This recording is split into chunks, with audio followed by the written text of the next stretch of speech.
जिनसू के राष्ट्रीय अध्यक्ष और जननायक जनता पार्टी के नेता दिग्विजय सिंह चौटाला ने आज गठबंधन को लेकर अहम खुलासे किए हैं। उन्होंने स्पष्ट तौर पर कहा कि आम आदमी पार्टी के साथ गठबंधन हो चुका है, लेकिन उसकी औपचारिक घोषणा की जाएगी और तभी ये पता चल पाएगा कि किसको कितनी सीटें मिली हैं और कहां कौन चुनाव लड़ेगा।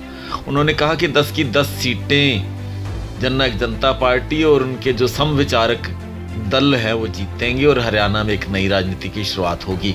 दिग्विजय सिंह चौटाला आज सिरसा में अपने आवास पर मीडिया कर्मियों से बात कर रहे थे। उन्होंने भारतीय जनता पार्टी की केंद्र सरकार के राफेल मामले पर भी टिप्पणी की और भी बहुत सारी बातें दिग्विजय सिंह चौटाला ने आज कही। उन्होंने क्या क्या कहा मीडिया से, सिरसा में चौटाला हाउस में, आपको सुनवाते हैं। 600 करोड़ का विमान 1600 में खरीदेंगे, 1000 करोड़ हर प्लेन पे कमाएंगे, तो इतनी बड़ी ठगा थोड़ी चलेगी। माननीय उच्चतम न्यायालय जो है निश्चित तौर पे आज नहीं तो कल इस पे संज्ञान लेगा और ये सब अदानी, अंबानी, गुजराती गैंग, अमित शाह भाई और नरेंद्र मोदी भाई, ये सारे जितने भाई हैं, ये सब पे कार्रवाई हो तौर पे आना पड़ेगा। इतना बड़ा हेर फेर, इतनी बड़ी, अब कहते हैं कि हजम कर गए और डकार भी नहीं ली, ऐसे थोड़ी चलेगा। लोगों को जवाबदेही तो होगी। कांग्रेस की 2G 3G और जीजाजी से कम नहीं है, ये उनसे 21 है। बहुत अच्छी तैयारियां हैं और स्क्रीनिंग कमेटी के जो सारे नाम हैं वो अजय सिंह जी चौटाला तक भिजवा दिए गए हैं। वो उस पर अपना फैसला 15 तारीख को सुनाएंगे और 16 तारीख को पार्टी कैंडिडेट अनाउंस ऑफिशियली करेगी, जहां तक मुझे जानकारी है।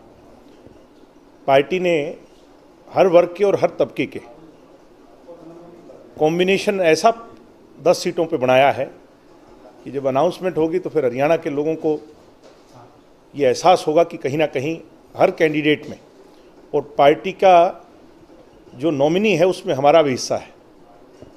हरियाणा प्रदेश की जन भावनाओं के अनुसार ये 10 कैंडिडेट लोगों के बीच में जाएंगे। उनका आशीर्वाद लेकर के 10 की 10 सीटें जो हैं इस बार जननायक जनता पार्टी, और मैं उम्मीद भी करता हूं कि साथ में समान विचार के लोग भी इसमें शामिल होकर के जीत करके दिल्ली का जो किला है उस पर चौधरी देवीलाल जी का ध्वज फहराएंगे, दिल्ली की पार्लियामेंट में हरियाणा के लोगों की शान बढ़ाएंगे। तौर पे तो दुष्यंत जी बोल चुके हैं, आम आदमी पार्टी के सीनियर नेता बोल चुके हैं, गठबंधन लगभग तय है, तो सिर्फ अनाउंस होना बाकी है।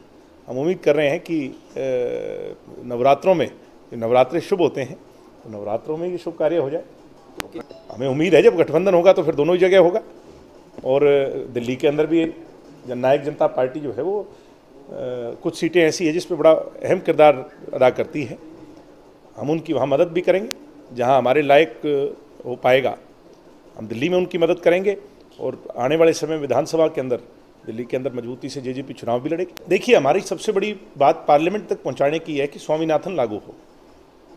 स्वामीनाथन लागू होगी तो आधा या आधे से ज़्यादा हिस्से की जो पॉपुलेशन है, हरियाणा में तो 70% किसान है, 80% किसान है, उनके हित सुरक्षित होंगे। पंजाब से हरियाणा को हरियाणा का हक मिले, पानी मिले, और उसके साथ साथ बहुत से ऐसे विषय हैं जो पार्लियामेंट के अधीन हरियाणा के अभी भी हैं, जैसे चंडीगढ़ को लेकर के बहुत से विषय हैं, उसको लेकर के पार्लियामेंट में आवाज़ उठाएंगे और फिर किसान और कमेरे की आवाज़ समूचे राष्ट्र की जो है, जैसे दुष्यंत जी बने वैसे हमारे सांसद बन करके इस बार गूंजेंगे।